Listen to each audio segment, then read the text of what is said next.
Welcome to Clean Cut Conversations, the podcast for exceptional Southern Black men.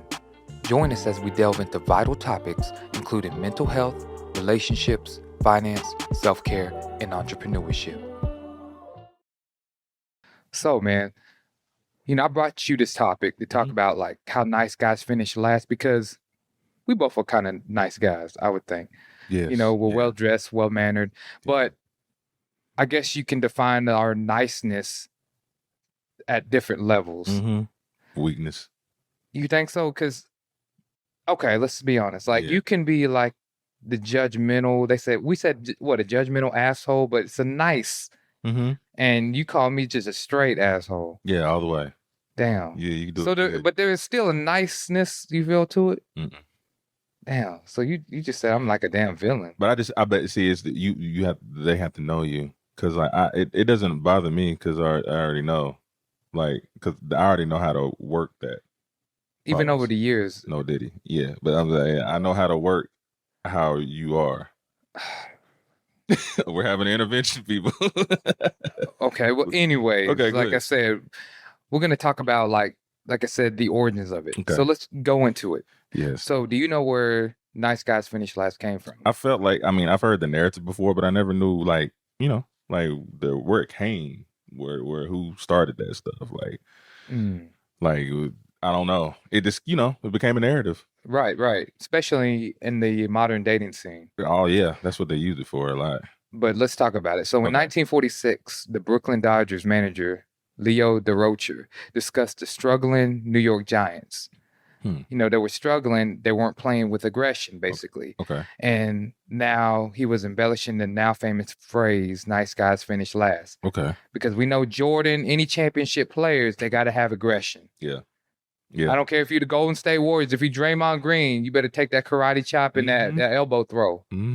As you see today. So, like, when it comes to the nice guy syndrome, we have to understand that, like, it's a force that can be utilized for the good or the bad. Okay. But let's talk about the definition of it. Okay. So they say that nice guys finish last refers to suppressing one's true needs, desires, and opinions in attempt to gain validation from others. So let me ask you, bro, like, I'm going to share mine, but what are your personal experiences with the nice guy stereotype? And have you ever felt like pressured to prioritize others' happiness over your own? Yeah, that's pretty much my whole dating life prior to, you know what I'm saying? And even before getting into like serious relationships, when you're just testing the waters and you just testing dating different women, like I was that nice guy, that extremely nice guy, the poetic, you know what I'm saying? And just opening doors, and not saying you shouldn't, but that's chivalry. Yeah, I was doing the most that I thought you needed to do to woo a woman. Now, let me ask you something. Was that based off a tradition, off of being a Southern man? Because chivalry, Mama always tell you to. Well, your mother was raised in the South, though, right? So chivalry is at its finest when it comes to you. Yeah. Me too. I'm just being completely honest. Like, and sometimes, I guess today, that's a little too nice to open up a car door. They look at you funny. Some of them have. Yeah, like, what'd you do that for? What do you want from me? What do you expect? Yeah. And it's like, hold on, I'm just opening the car door. Like, do you ask the chauffeur all this when he comes at the limo to pick, to open the door up? The reason why they don't is because that's his job. He's getting paid for it. I can see why they question that. Well, that's my role as a Southern man. So what's the difference? I'd say one's paid and one doesn't have an intention. The other one does. Think about the chauffeur. His intentions are just to do his job. Didn't they have a power incident episode where she was getting freaky diggy with the... Yeah, but that was a situation where her husband was already off. He was already getting off on that Latina chick, so she's like, bump it. I'm going to do the chauffeur, Plus he was close to the family too, so that was...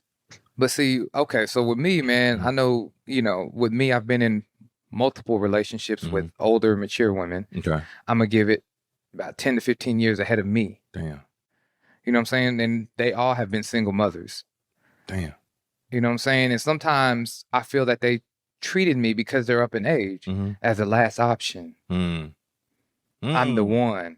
the last dragon. Right. You know what I'm saying? So because I feel that you say I don't have this nice aura, but through women's eyes, I guess I'm screaming daddy aura because of my niceness, in a sense. I'm not screaming player. Well, yeah, you got a different vibe when it comes to women now. Also, go ahead. But no, but I'm not seen as a hoe.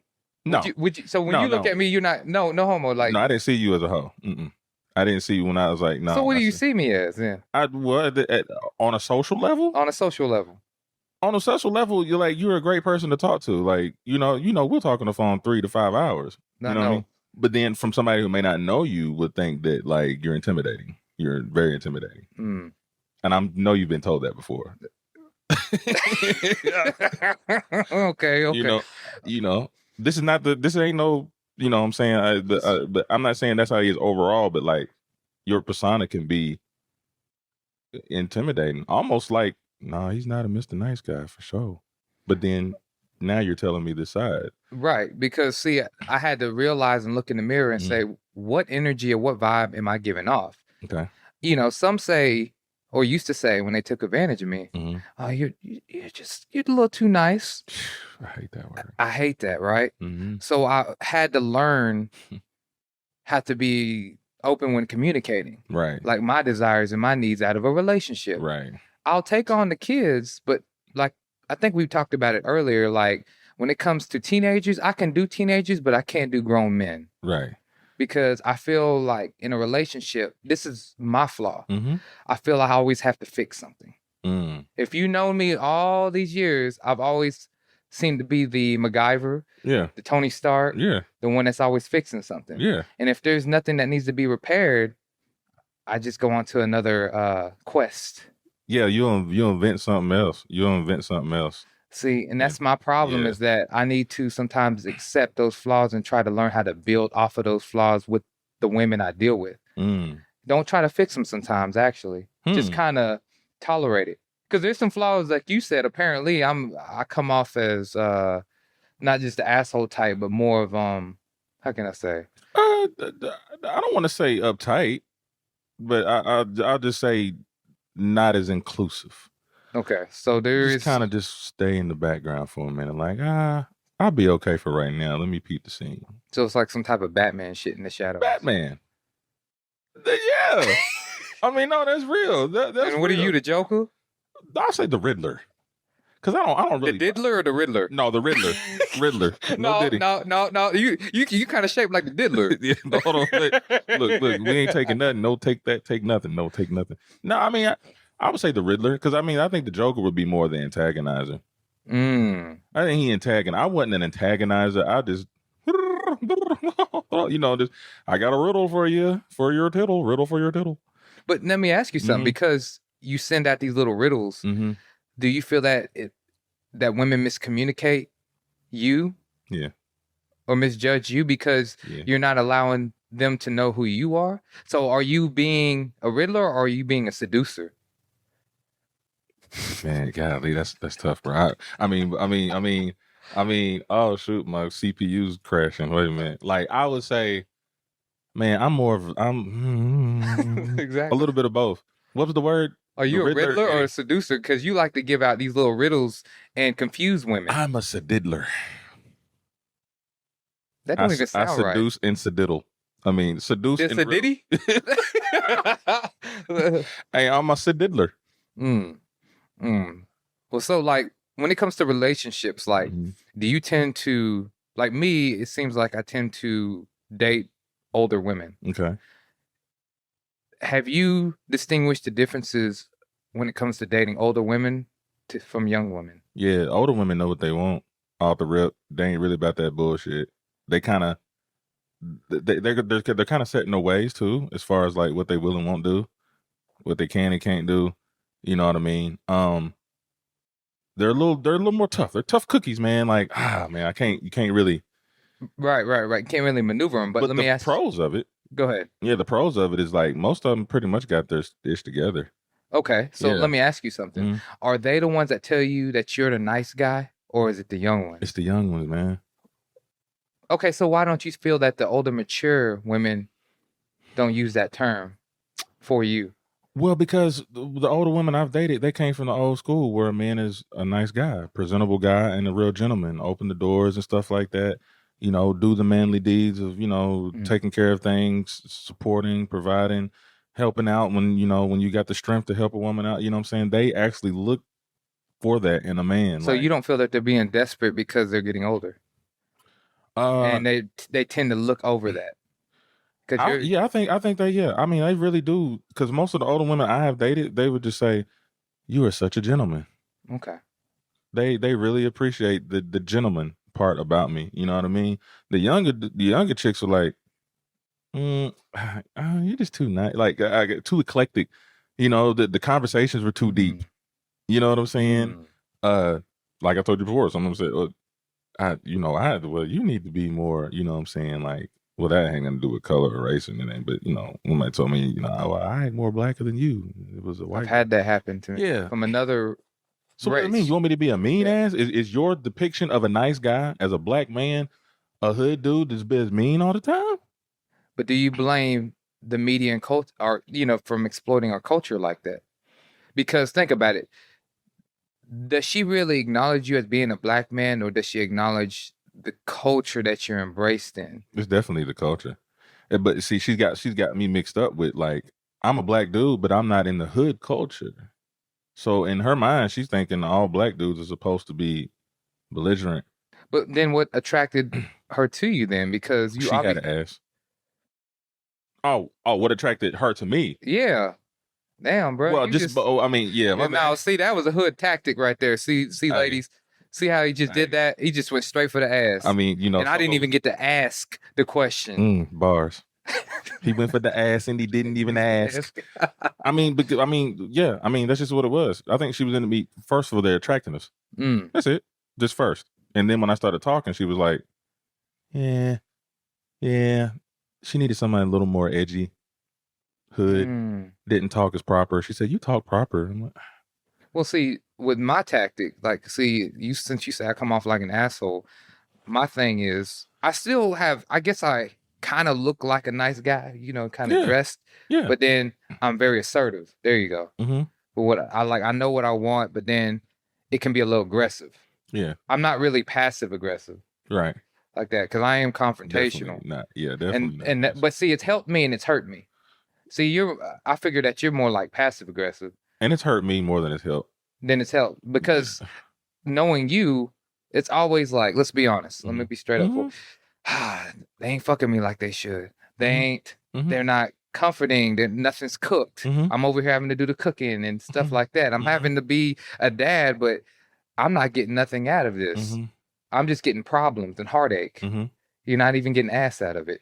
It's not even my child either. But go ahead. Yeah. Oh, wow. Yeah, the situation like that, But see, in that situation, because, I dated women with children, right? She was a teenage, right? Yeah. Teenage. So, but you enjoyed that experience. You've dated all types of levels, haven't you? Yeah. Like different age groups. Yeah, I enjoyed it as far as them having the children. Yeah. Yeah. The one I had to say that was a good experience were the adolescents ones, between like 10 and 15 ages of kids. That was comfortable to be around with because, like I said, those are impressionable ages where kids are wanting to learn something from a male figure. So that's the age where before their ego starts to before they start smelling their draws. Yeah. Once and thinking I don't need nobody now because daddy wasn't there. Oh man. So man, let's talk about it, man. So back to the nice guy. Like, so I researched some pros and cons, right? Okay. They said basically it was from this article. I'll put the article in the description box. Okay. But attractiveness, that's the pros. Okay. That we're able to create stronger relationships. Right. We reduce stress. Okay. And we have improved social skills compared to your average man. Okay. Your bad boy. Okay. But the cons is that we get put in a friend zone. We become the doormat. We get frustrated. To get our way, we use passive aggressive tactics. And we tend to blame others instead of self-reflecting and worrying about our own growth. You know what I'm saying? That doormat part got me. Well, okay. So you feel that others take advantage of your good nature? I think a lot of people do. Not even just me. I think it's in humans. I think it's in human beings' nature to take advantage of certain things subconsciously. You know, you got some that are conscious and do the Cruella de Vil on your ass. Then you got some that are just, they're not doing it on purpose, but nature tells them, well, let me get by with it. Right. So I'm gonna keep walking over this nigga. Wow. To be a doormat, huh? Man. So you're saying that we should blame, we should blame ourselves for not, you know, because it's like it's like a Hulk syndrome. Right. You know, he holds it in. It's like, all right, man, if I get too mad, I'm gonna turn into something that you really don't like. Right. So is being passive a bad thing sometimes? To me, it is. It's because you're not being real with yourself. You're not honing in on what's really irritating you. Okay. It's all about open communication, because at the beginning, if you're open with somebody and you're able to communicate with them, you will be able to sustain a healthy relationship with that person. Right. But you're not sustaining a healthy relationship with yourself by not saying nothing, by exploding like a tea kettle or exploding into the hole. Yeah. Because other than that, it looks like you have some anger issues. Yeah. Externally looking at you, you know what I'm saying? So we all have to look at, when it comes to being like the nice guy, right? We have to be open with our boundaries. I think we mentioned that before, because I think a lot of my failed dates, man, and my failed relationships have been because I didn't set the boundaries. I exploded into the hole, which I can't do that. Yeah. But in the end, it's me communicating what I will tolerate and what I won't tolerate. And then knowing you, sometimes, man, there'll be instances, man, when we'll be like filming and I be in my moods. You know, I do go left and right. I was like, that's me, that's my flaw. But to me, I think that comes from emotional abandonment for me. Okay. You know what I'm saying? I'm just being open. Yeah. No, that's good to hear that. Yes. Yeah. It's more of emotional abandonment. So my emotions can go left and right, even as a male. Yeah. You know, it's like, be a man, but I'm like, I hate hearing that sometimes. Yeah. Because it's like, how am I going to let this out? Right. Because when I was younger, you know, like, my parents did divorce. Okay. Right. And to me, I mean, it didn't bother me at the time as much as it bothered my older brother. Yeah. But I can't really speak on that because, you know, he has a different thought process. But I know that feeling alone, and my mother was in her masculine all the time, which she currently still is in her masculine. You know, sometimes I have to say, hey, you got to get in your feminine a little bit. Yeah. But what I learned is that she was the one as a woman telling me not to cry and to man up. Okay. Gosh. So to me, I guess when I see women, it seems like I attract the older, mature women that are kind of strong. Yeah. But it never works out because through years of therapy, through years of talking, I've learned to channel more into my masculine and understand that you can balance the both feminine and masculine energy. Okay. You know, because that is important to know, is that a man carries both feminine and masculine energy. Yeah. Like, I never got a chance to really feel the situation. Okay. Let it absorb. So like when you go into acting, I can deliver lines, but then it may be tough for me to actually feel certain lines, like certain emotions. So if you're like, Josh, just go into her, treat her like shit, treat her like this. Yeah. Oh, that's already embedded because my mom was already telling me at the time, look, you got to get up, be a man, you got to do this. Right. And this is a woman. Right. You know what I'm saying? It should be my pops. My pops was always the one that was pretty emotionally stable. I got you. So it was the opposite for me. And that's why I feel that I'm thrown everywhere. When it comes to women, I feel like they see me as aggressive. But then I was taught by a woman that was aggressive. Okay. That makes sense. I know. But real life, y'all. Real life. Take out the trash. You know? But nah. Dang, that's okay. You know, that you know, I'm glad you said that. Because, so now I can look at that a little different. You know what I mean? So so in other words, you're saying, okay, let's just say whomever woman you decide to date later on in the future and stuff like that, will you still be looking for that type of woman that how your mother was? Are you looking for that strong one that got a little more masculine than feminine, or you're going to be seeking something with a little more feminine ways so you can, you know, be, you know, less aggressive, I guess? No, like no. I mean, it's a question like right. I'm searching for someone more feminine. Okay. Definitely not masculine because I've acknowledged that energy now. Okay. You know what I'm saying? That's just me being open. I don't think it's like two batteries. I don't think two positives connect and two negatives connect. It's always a negative and a positive. I prefer a woman to make me feel. Do you feel that feminine woman will help you with that terminology we're dealing with Mr. Nice Guy and then not so Mr. Nice Guy? Like having a feminine woman like you were asking for, what would that do to you internally now that what we're speaking on? I feel that, like, honestly, man, dealing with a feminine woman, that her job is to make me feel. Okay. It would make me, I guess it would bring down that masculine aura to where it's like, hey, he's approachable. Okay. There's a difference. Don't get me wrong. We can come out swinging, like Hulk smashing. You know what I'm saying? Yeah. But because it is a masculine world. Yeah. You know what I'm saying? Yeah. It's sad, but it is like that. There's not a balance. Right. And there never was, in a sense. But to me, it would help me because some of those emotions I was unable to process. Okay. And I'm still growing and I'm still learning. Gotcha. I'm a student of life. Gotcha. So in order to get better, I got to understand my flaws. And that is a missing element that a masculine woman can't give me. I already possess those traits. Right.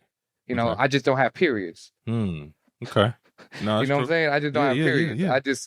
I already have something. I'm a growing person. So give me something new, something I don't know. Okay. Which is going to be more of that feminine energy. So ladies, I may come off assertive, strong, and aggressive, but please don't be offended. It's because I was taught by a woman that was in her masculine. She was hurt. But at the same token, she was successful, you know, and she's successfully married. But in this case, I tried to find a sense of balance in myself. And I need a feminine woman to do that. Oh, I just heard Diddy's song coming in the back. I need a girl to ride. Oh no, you the diddler. You're the diddler. So. I'm the diddler, y'all. I'm the diddler. You know what I mean? The diddler. You know, and I mean even just Mr. Nice Guy thing, man. Like I enjoy being the nice guy. I do, but I want to be the nice guy. With, you know what I'm saying, with like you said, like with some boundaries. You can still be a nice guy and have boundaries and won't be looked at as mean. Oh, doormat. Yeah, you won't look at as a doormat. Like he's a nice guy, but you know, don't think you can get away with some of the stuff. You know what I mean? Right. I don't want to be that way. So let me ask you something. Do you feel that the reason why people treat you like a doormat is because you have no self-respect? I probably ain't got no respect for myself. Yeah, you're probably right. Because I didn't respect myself to just tell myself that I'm not gonna take being stepped on no more. So because if I was outside of myself, I would probably be the person to step on myself too. Damn. Because I ain't gonna do nothing. You know what I'm saying? And that's dangerous. That is dangerous. Because that's what got me when I was in a domestic. I got tired of being a doormat. So let me ask you something. Yeah. With the domestic situation. That got you incarcerated for a little bit. Yeah. Do you feel that she was in her masculine or feminine? Always in her masculine. Okay, so what do you consider yourself more in? Feminine or masculine? Probably a little more feminine than masculine. If I'm just being honest. So, I'm talking overall. Okay, but let me ask you something. Why is my situation? Because you're close to your mother, and apparently that's the person that brings the feminine, and your dad was probably the masculine. There was a balance, right? Yeah. Everybody played their roles. It was slick, yeah. It was slick. Yeah. Like in my situation, the mother was more in her masculine, and my father was more in his feminine. Not in a bad way. No, I know what you mean. Yeah. So like my question is like, compared to your situation, it's like, I would understand, I guess me, if I'm more in my feminine, because my person I was looking up to was always, I know, more in her masculine, but she was a female. Yeah. Yours was actually a female in her feminine and a male in his masculine. Now that was with my dad and my mom, my stepdad and my mom. With my stepmom and my dad. Okay. It was both masculine, both military people. Ooh. Oh, there were fights all the time. Me, him, her, all three. You know. So I'm just saluting with both hands. That's WWF right there. It was. Dang, bro. Yeah, you know, we talk about it on another story if we talk about abuse, but like, That's same here. yeah, you feel me? Yeah. So, yeah. So, I mean, with that, I think seeing that as children, you know what I mean, depending on how our parents are treating each other, Right. I think that really makes us who the Mr. Nice guys we are or that we aren't. I think my Mr. Nice guy came from, okay, my mother was really sweet. She really taught me how to be a really sweet guy. And no matter what, always respect the woman. Don't put your hands on them. I don't care if they choke you. Don't put your hands on them. That's what my mom was like that. Like women just couldn't almost really do no wrong in a way. Right. Okay. Especially when it came to physical stuff. Like, okay, if she hit you, you ain't supposed to do, you know, you just hold her back. I'm like, okay, cool. All right. All right. So I started being like, all right, I'm going to be extra nice to women now. So she taught you chivalry. Big time. Okay, see, my mother, on the other hand, on the other spectrum, she was all about making great first impressions. Okay.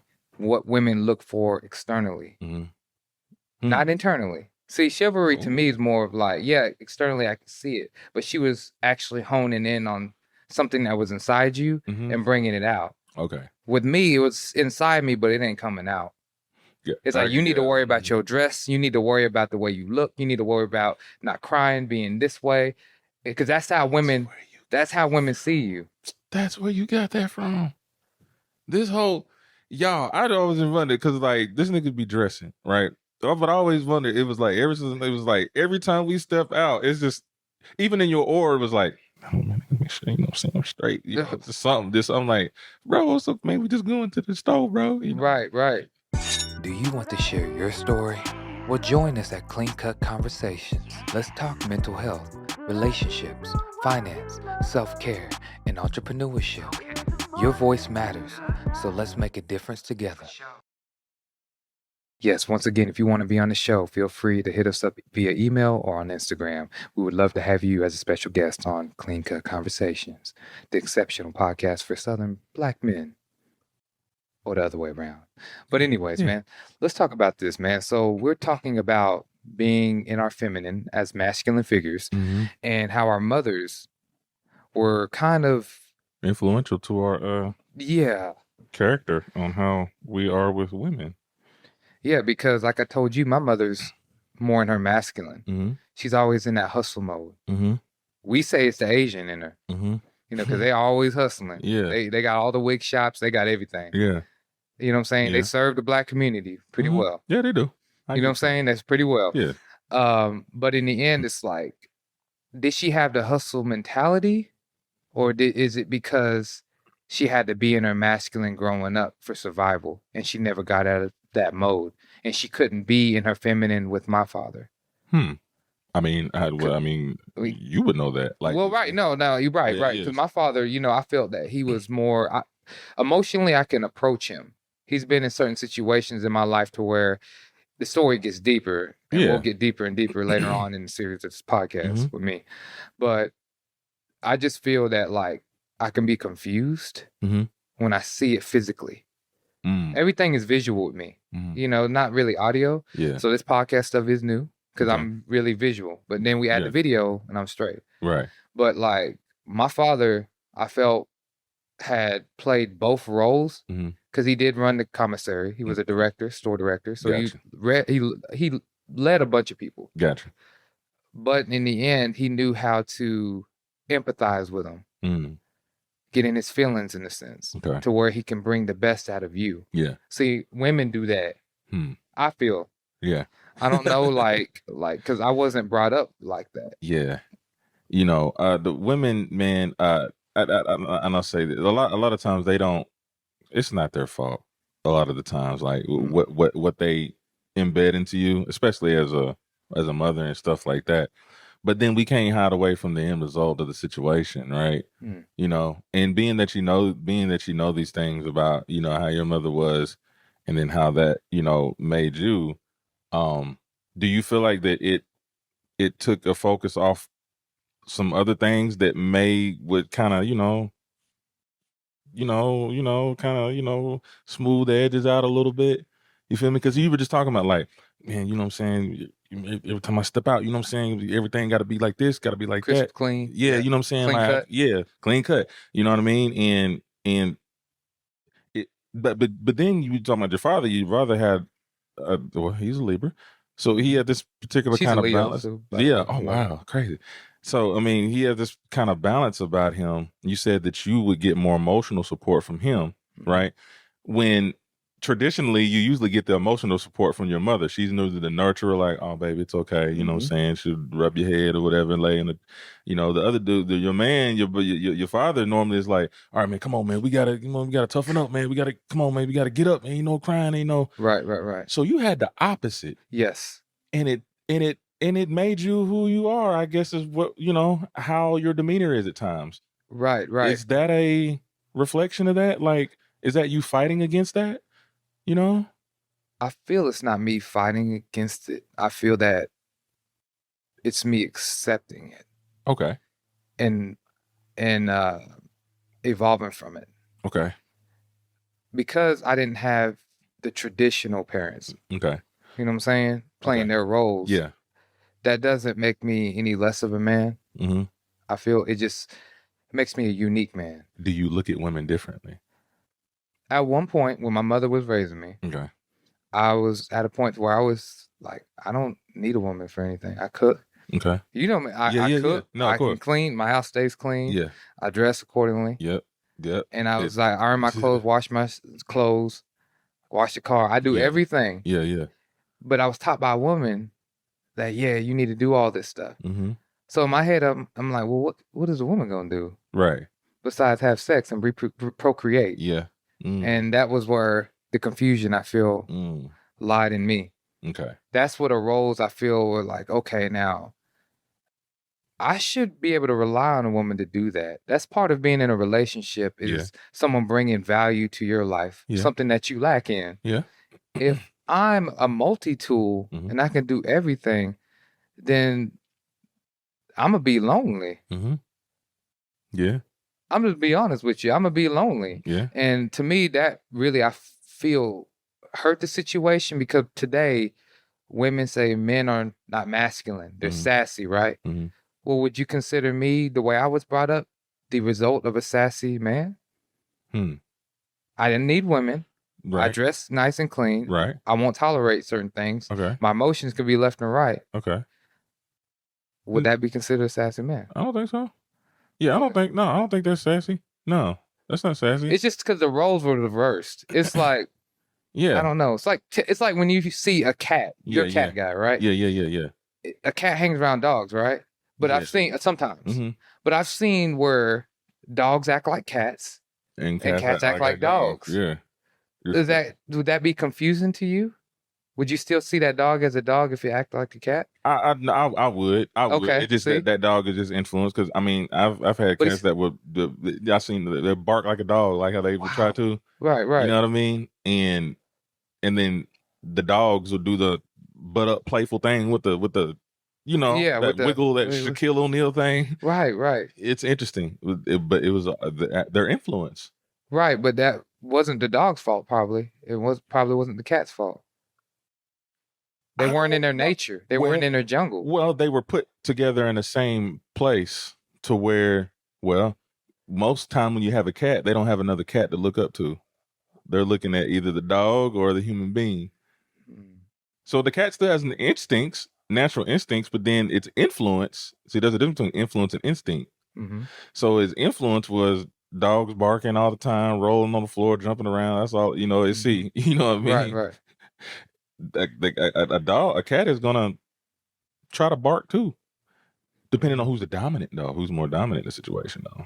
See, and that's a good question because a girl I was dating, she seemed to be, I used to tell her like, damn, you're in your masculine. She tried to make logic out of her emotional state. So she tried to use less emotional reasoning and more logical reasoning. But I said, why are you doing that? Because remember, I was brought up differently. Yeah. I'm like, visually, why are you doing that? It's okay for you to be an emotional, wreck or make decisions based on your emotions. Right. that's where I come in and spit the logic. You allow me to play my role and utilize my natural instincts. Right. I'm still a man. Right. But at the end of the day, I'm like, this ain't going to work out if you try to make logic and I'm trying to make logic. Then there's no feeling. Right. Because, like, for example, like, if there was a decision, if your kid killed somebody, let's take it to the extreme, right? If their kid killed somebody and you're like, logically, you'd be like, yeah, you going to jail, brother. Yeah. And yet you were wrong. Right. The woman would be like, he did, but he's not a bad kid. Right. Yeah, say that a lot. It's okay. He's not a bad kid. Yeah. And to me, that's you using emotional reasoning. It's because you have some type of attachment to it. Yeah. Me, someone coming into the relationship, which I have been in a lot of mature women's, single mothers relationships. Yeah. They saw it as like, well, you're just being cold and distant. You don't know because you don't have kids. I hate that term. Yeah. That is the worst thing. Yeah, don't tell me Single mothers can tell a man that's entering their relationship with no kids. Right. You don't understand because you don't have kids. Well, let me understand because I'm trying to be a part of your life and your kids are a part of your life. There you go. Let me play my role and give you what you're missing. That's simple as that. Otherwise, I'm not going to understand then. Right. I'm just some boy toy, some, something to mess around with. Yeah. On the side, a side piece. Yeah. And she tried to sit there and say, you're not a side piece. Like you had to get the last word. Yeah. And I'm like, this ain't going to work. Yeah. This ain't going to work. It's because you're not allowing me to play my role. I want you to be in your feminine. Yeah. I want you to use emotional reasoning. I don't want you to be logical. Yeah. Because then I feel like I'm talking to you. Yeah. Like, man, how are we going to get out of this? I don't know. But this is a situation where it's a kid involved and we're trying to be logical with the shit. Yeah. And we're not thinking about, damn, was he brought up wrong? Oh, yeah, he was molested. Oh, yeah, he was. See, that's the woman, I feel, to really get involved with the emotional aspect of that crime. But anyways, man, let's talk about this concept from Dr. Robert Glover. So he defines nice guys, right? Okay. As the deer concept. Deer as a deer in headlights. All right. Defend, explain, excuse, rationalize. Okay. As a nice guy, do you see yourself using those traits? Do you see yourself defending your actions? Okay. Explaining your actions to the other being, excusing them in a way to where it's like, well, this is basically coming up with some type of rational reasoning why they are right. And then the last is rationalize, of course. So those two can kind of play together, creating rationalizing your excuse. I would have to say definitely. As a seducer, as a nice guy. As a nice guy. Okay. I'm a deer. I'm a deer. I'm definitely a deer when it comes to that in that situation, and I've been burnt almost 90% of the time. STD. Let me ask you something. Do you see... Okay, let me say this. Who burnt you? More white women or black women? Black. Okay. Yeah. Do you feel that the perception of niceness, think of the concept, varies between different cultures? Yep. Off the rip. Okay, so you've been with a white... you've dated white women, and they seem to... This concept seemed to work well with them because rationalize you. White women were, I hate to say this voice gone. Go ahead, say it. White women were just more submissive, man. White women were more understanding. White women didn't make a big deal about being Mr. Nice Guy. They actually loved that. Like, they actually loved that. I mean, boy, for just being real, I mean, there's some strange things for a piece of change to me. Just being the nice guy. I didn't have to put on this persona like I didn't care or like, oh, whatever. I mean, you care about. No, like they really respect. So when you try to be the nice guy towards black women, it gets taken advantage of. In my experience, it's been taken advantage of about 80% of the time because I've told them too nice or I'm intimidating. I'm like, no, I'm not intimidating. I'm I'm doing everything that your ex wasn't doing, and that scares you because you're used to the domestic. You're used to him cheating on you. You're used to him beating on you, and you're used to him doing everything else in between. Just heard a story the other day. You know, it's just real talk. A dude had the nerve to ask his girl if his homie could hit because he heard how good her stuff is. Like, oh no. What does that make her look like?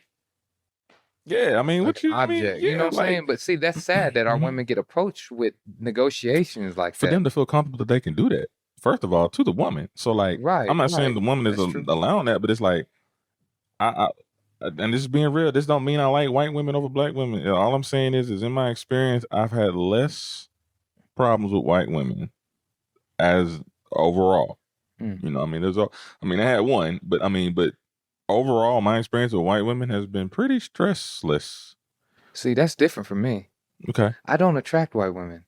Interesting. You don't? No. I may listen to music. We may hang out in groups. Yeah. But they don't come up to you and be like... I never had one being like, ooh. At least I know of. Yeah. You know what I'm saying? I've been always attracted to sisters. Because what they said, I forgot what podcast it was. It was like, white women are the first to compliment you when you walk in the room. I agree.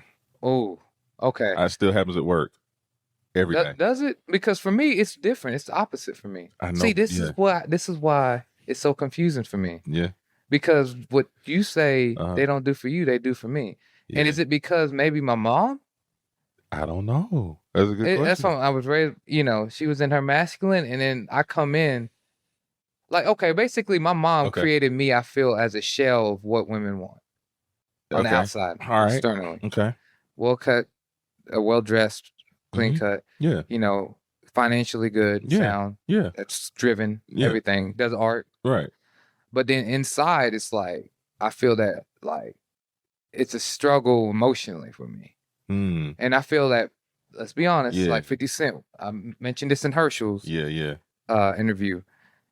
We strive off of broke figures. Yes. Like when you look at me on the outside, you're like, he can be kind of intimidating. Yeah. But I think women, their intuition kicks in. That's something I don't really have. Yeah. Like that. They see maybe a broken male that he's trying to look like the number one man. Yeah. But inside, he's like really the most broken man. Does that make sense? I'm asking you, is that you? Emotionally, I could feel broken. Okay. Like I said, that's why I strive to be a perfectionist. Gotcha. I strive to top myself and do the best in everything that I do. Like nothing's ever usually good enough in my eyes, even if I put my hands on it. No room for error, Slick. Do you want to share your story? Well, join us at Clean Cut Conversations. Let's talk mental health, relationships, finance, self-care, and entrepreneurship. Your voice matters, so let's make a difference together. Yeah. So I'm saying basically, like, you know what I'm saying, how you were raised and stuff like that from your mother, and now, she said she had a little more of the masculine energy and ideology and stuff, and from your dad, you got more, got more emotional support from that. Right. So being that you've learned all that, you realize where that's coming from, like, when you're in this given point in time now, like, is that something that you're working on as far as, not becoming so much as they would say the asshole from the outer looks of it? Because it could be, I feel like it's I feel like sometimes that you think a little bit before you say something. I do. When it comes to emotion. Yes. And I feel that a lot of how you explain it. Okay. Well, I feel a lot of it as I'm trying to be a nice guy. Okay. In a sense, but it comes out the wrong way. It's because I feel like my mother had an influence on that. Okay. In a sense that sometimes when it comes to communication, she can struggle with that a little bit. Okay. But not in a bad way, but it's in a way where it might be a cultural difference because she's from the Philippines. Okay. You know what I'm saying? And you're a foreigner. Right.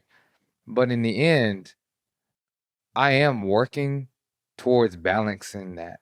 It's because I realize that the world is full of hatred and full of negativity. Okay. And if I'm over here trying to fight it, right, and fill it up with love, I'm contradicting myself.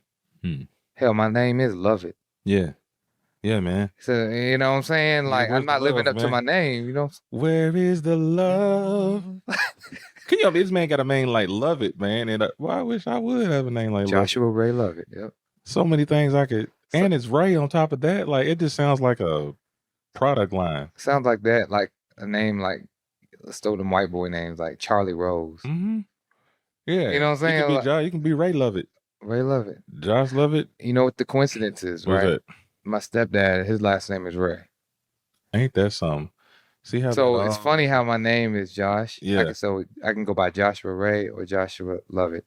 True. Or I can just do both, like them Spanish. They be doing Ray Love It. Yeah, Ray Love It. You know, that sounds like a product or something. Ray Love It.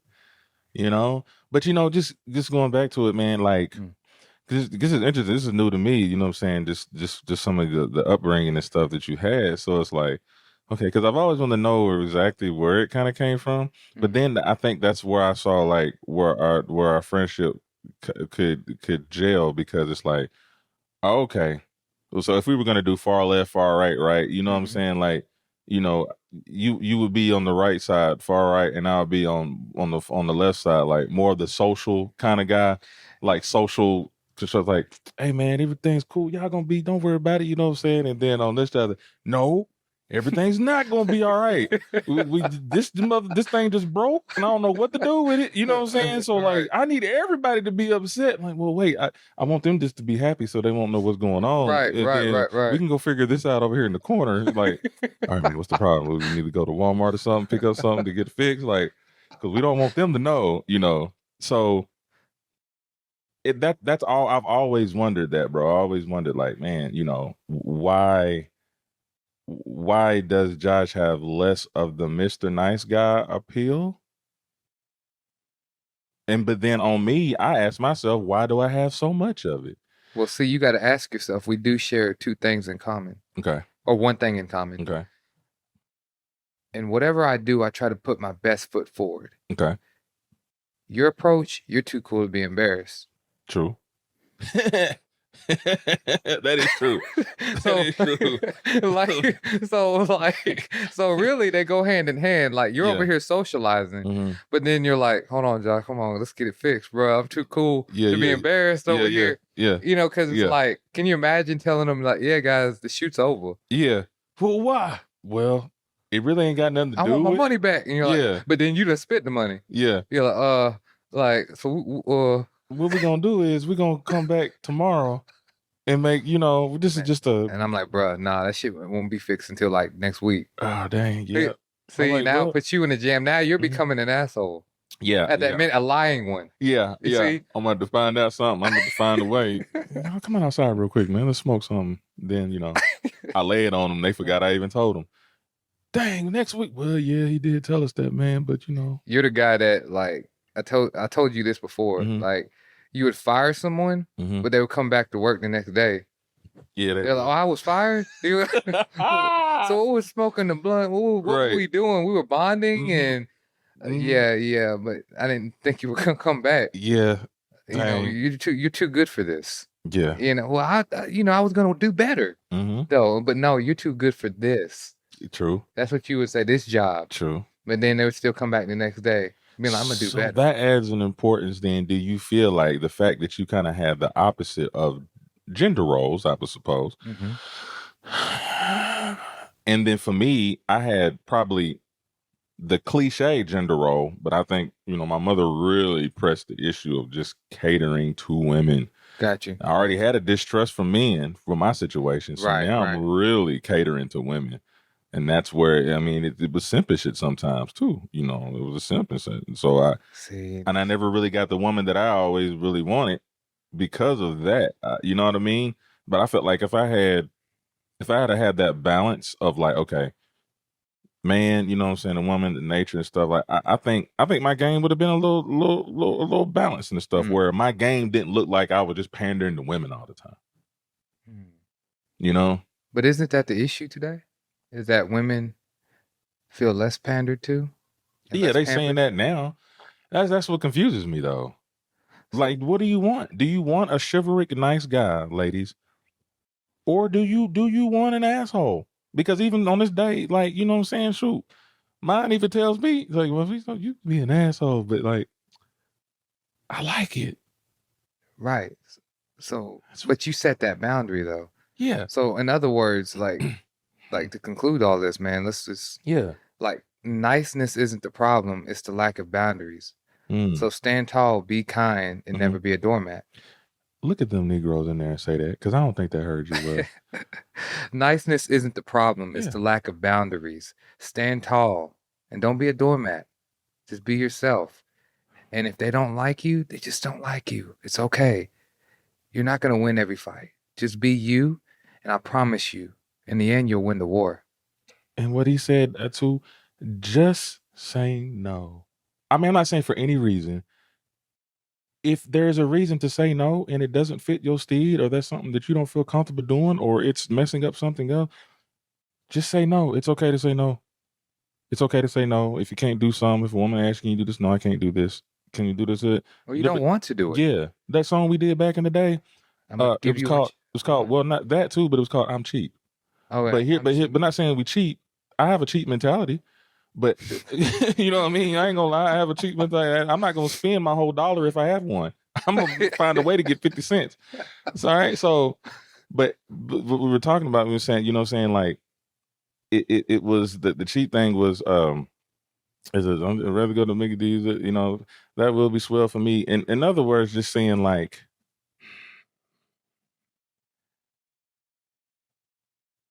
you have to be able to be comfortable with where you're at in your life, and you don't have to feel like you have to give a woman this whole facade of what you think they want to hear, right? That will make them comfortable and happy. If I can't get that meal at Camino Real, hey, listen, I can't get that meal. I mean, I know these dudes be spending stuff on you, but I mean, it's either Mickey D's or that $3.99 box at Domino's. But let me ask you something. Yeah. What about going to Food Line and making Camino Real? Oh yeah, we can do that. But it might cost more though, because I mean, I really only got like $7, so we can. I mean, you can have some ingredients missing. You don't have to. Yeah, you know, make some spaghetti, no sauce. Yeah, you know, it's the thought that counts. It's the thought that counts. Yeah, because you're painting this whole facade of Camino Real, right? Yeah. Well, tell a girl I'm bringing Camino Real to you. Ooh, she gonna be like, that's cheap. Yeah, baby. It's all good. It's all good, but it's the thought that matters. Say what you mean and mean what you say. Say no, and if it's not right, it's okay. Don't simp and just say yes because you want to be this nice guy and please everybody. Because from where we've been talking, like, it turns some women off to hear yes men all the time. Right. It's not a very attractive thing to do. So, anyways, man, I appreciate you coming by like you do. That's all right, brother. And like I said, this is Clean Cut Conversations, and we're out. But by the way, before we go, we're going to release a handbook, a PDF file that you can download. Just send us your email and comment below, book. And we will send that book to you. It is the Nice Guys Finish Fast book. It gives you all the tactics you need to being a nice guy and being successful in the dating scene. Because, you can still be nice, but you can be nice with boundaries and tactics. Now, you said fast. Most people here are used to saying last. So why'd you say fast? It's because the objective is to get what you want and still be satisfied. There we have it. That makes sense. Oh, man, that's some game right there. I may have to skate that one.